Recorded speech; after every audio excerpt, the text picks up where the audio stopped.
I've struggled with my sound, like loving my sound, and it's mostly because um, I had teachers, like one teacher in particular, who's like, "Oh, your tone is too brash, or your tone is too bright." Um, when yeah, it certainly could have used a little bit of mellowing out. I will admit that, but then again, it's like I was aspiring to be a lead trumpet player and not a classical player, and I in everything that I have done from that point forward, the thing that's got me through has been that kind of having a little more edgy sound that can cut through when I'm playing. When you're playing with a 10-piece funk band, and you've got to play those Earth, Wind, and Fire charts and pop out those high F sharps and G's and A's and stuff like that. Mm-hmm. It can't be that kind of law sound. I mean, it's got to be It's it's got to it, be like it a laser. yeah, well, it's a tool, and you're not going to go to a job site with the wrong tools. So why would you show up to the wrong musical situation with the wrong sound? I mean, you could easily kill yourself trying to approach a commercial musical setting with that type of sound, with a more symphonic, less brilliant sound, because it's never going to cut through, and you're going to have to play louder and harder than everybody else. I've seen it time and time again. You see a guy in the back that might not have the prettiest sound, but it's bright and it cuts through. And all of a sudden, you're in a section, and really everybody else is covering up his deficiencies, and he's sailing through the whole thing, cutting like a hot knife through butter because of that sound where everybody else is hurting, and you can hear him a mile away. Yeah.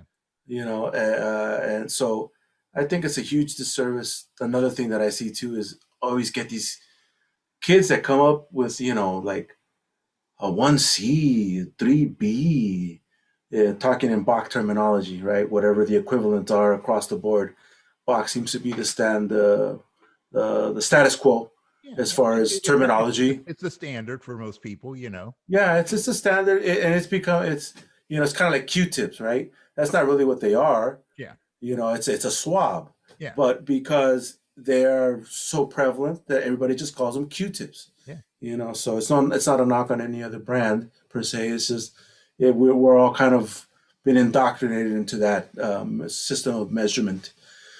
So they come to me with these mouthpieces. Like I just can't. I want to play lead, and I want to cut through the band. And it's like, well, what are you playing on? Oh, I'm playing on this instrument that's a 480 bore and the 10-inch bell, and I'm playing on this small E flat horn mouthpiece. It's like, well, how about we just try to get you into something that's more modern, that's going to give you the sound that you, and which is my biggest gripe with the collegiate world. It's like they gear everything towards classical music, but how many people are going to play in a symphony?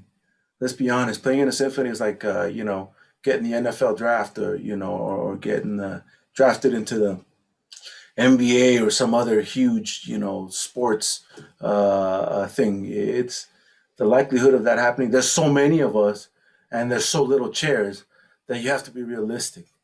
Yeah. I love classical music. I love listening to Sergei Nakarikov and Maurice Andre and Jerry Schwartz and all these people. I love that stuff. It's gorgeous. Am I ever going to make any money doing that? Nah. I've been fortunate to do a few movie dates where because of the equipment that I play on, I can mellow my sound out quite a bit. And I can blend in a section or play like a solo.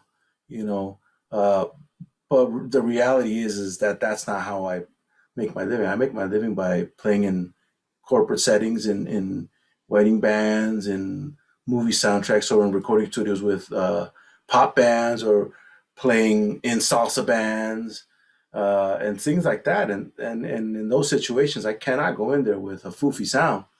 I remember for a long time I was like dead set. I'm gonna play huge equipment when I was in my early 20s.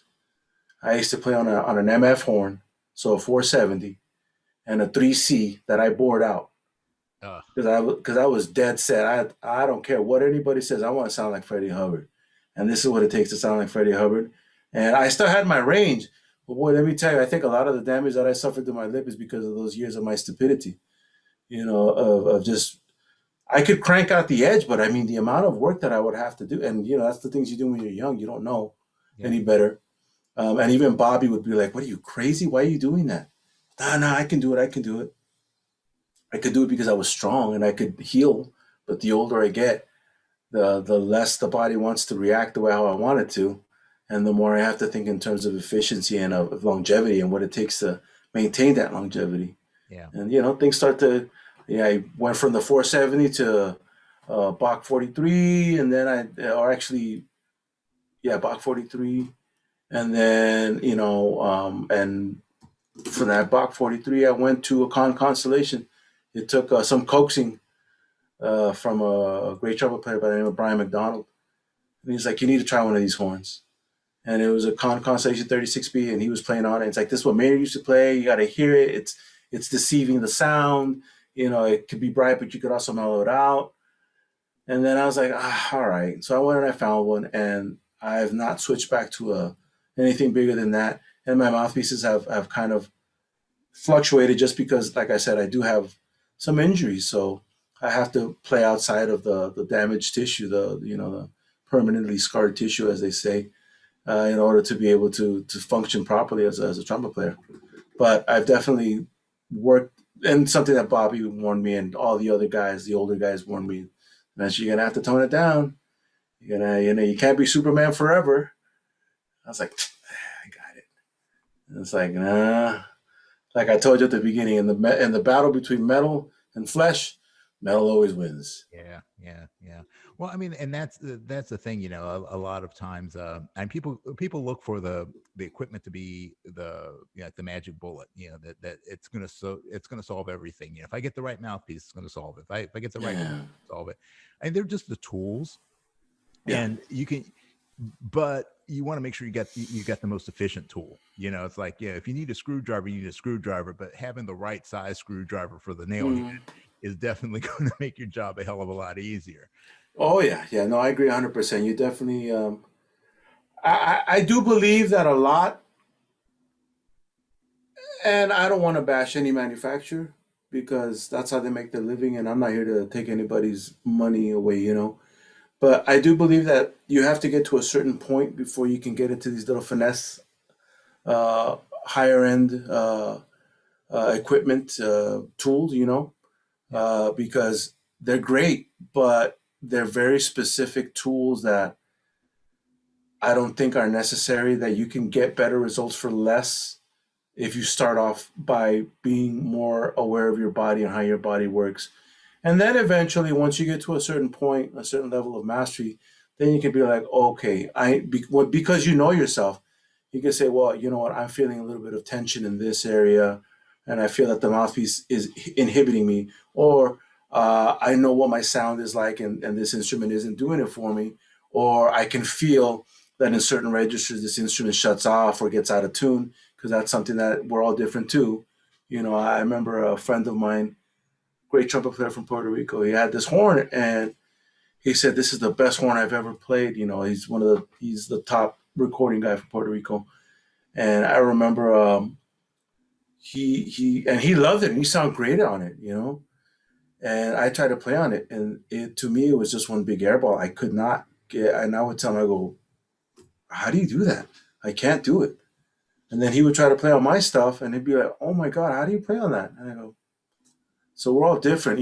So that's where I see the value of all of these different boutique instruments and mouthpiece manufacturers. But it takes you have to get to that point first where you could discern those things. yeah, So there is no real magic bullet until you're able to actually use it. I guess is maybe the right analogy, right? Until you have the right weapon to be able to use that magic bullet, there is no real magic bullet for you. yeah. You got to be able to aim the damn thing first. Yeah, there you go. To be able to find the trigger. Yeah, exactly.